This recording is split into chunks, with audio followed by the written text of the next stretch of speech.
I kind of coffee with Onyi grew up in Baltimore, went out to school in L.A. She wants to be an entertainer. It's easier to come back to Baltimore and start than, try and be a wannabe out in L.A. And I got to respect that. So Onyi came home, put together this one-person show, which is going to be happening starting tonight at the Strand Theater down on Charles Street, next to the Charles Theater. Yep. If you were right across from the Club Charles. And you know what? I like local stories. And this is a good one. And not only that, she is a very nice person. Onyi, welcome back to Baltimore, the Eyewitness News Morning Edition. Thank you. I got to tell you something. This one too. You are the kind of guest I really enjoy having on this show. Really? Yeah, I'll tell you why. Because you never know what's in your own backyard. Yeah. And stories from your own backyard. I mean, don't get me wrong. We like talking to the satellite interviews with the stars because 99% of them are really nice, genuine people. But, to me, local wins. Sure. In a couple of years, we'll talk to you on satellite when you're big time star. That way you keep going. That's so nice at the beginning. Definitely. I definitely won't. So this is the website for Charmed, I'm sure. You put together a one-woman, one-actor show, if you will. It's at the Strand. But tell me what would make this appealing to somebody from Baltimore and then somebody who's just moved to this area. Because it definitely embodies Baltimore. Baltimore made me who I am today. So, and it's funny because I had to move to LA to discover it within me. Yeah. When I saw Danny Hop perform his solo show, Jails, Hospitals, and Hip Hop, I was just like blown away. And I thought, wow, hip theater can relate to me. I can do that theater. So I just started to write my junior year in college, and I wrote Charmed, I'm Sure. And I was like, I just got to perform it in Baltimore. How long did it take to write? I mean, in one-woman show, any play is not easy to write. Oh, yeah, it's definitely not easy to write. But it took me, I guess, a couple of months, a semester in college. Oh, not bad. But, hip theater is a concept I don't think has really come to Baltimore. Baltimore theater, I think, is relatively staid. And I'm not downing anyone. You've got great small theater here, the Strand, Everyman Theater. I don't want to leave anybody out. But I think it's more traditional. So it's almost like you're kind of punching through a wall here. Oh, yes, definitely.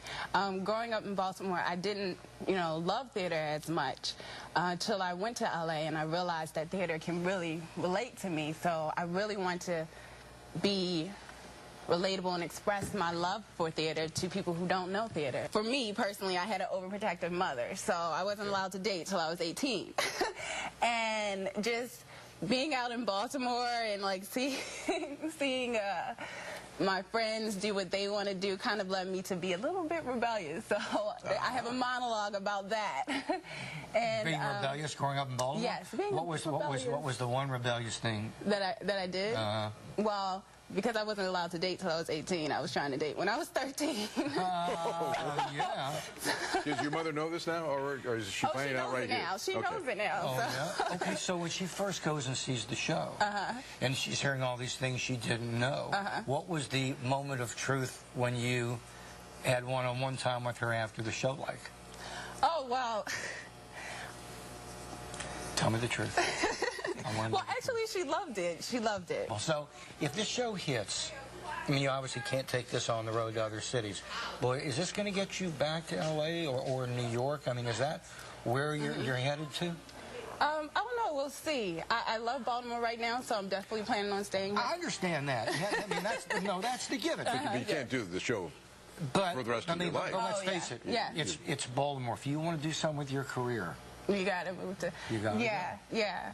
And I just might go back to LA or New York. I'm definitely planning on going to LA, back to LA temporary over the summer to do some more projects. No, good for you. Look, I'll give you a little Baltimore here. I've said this on the show.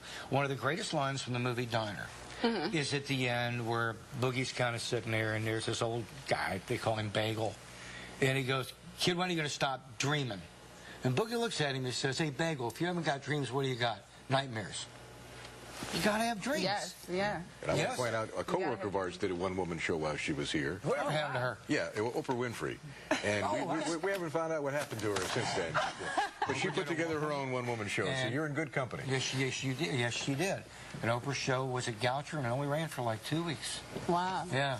So you know what? If you haven't got dreams, what do you got? Hopefully, you know, I can be like Oprah. Okay, how does someone find out about seeing this? Oh, they can go to my website at www.charmedimsurehitsthestage.com, or they can call the Strand Theater at 443-874-4917. And it's on North Charles Street, convenient to get to. Yeah, or just look up Strand Theater on Google and you'll get there. Yes, you will. All right. We're going to keep up with you. When you become a big star. So you got to come back. You got to come back. I will definitely. And we don't want to deal with any of your PR flacks. We don't want to deal with any agency. We want a straight call, you know, to the guys you grew up watching on TV when you were going. We're not in the show, are we? We're not mentioned in the show, are we? Oh no. About me taking the hair off? No. Second show. I'm thinking about writing a second show. There you go. And I'll put you guys in it. We're taking a break. We got to roll. We've got traffic. We got first warning weather and more. Onyi, good luck to you. You're awesome. We'll be right back.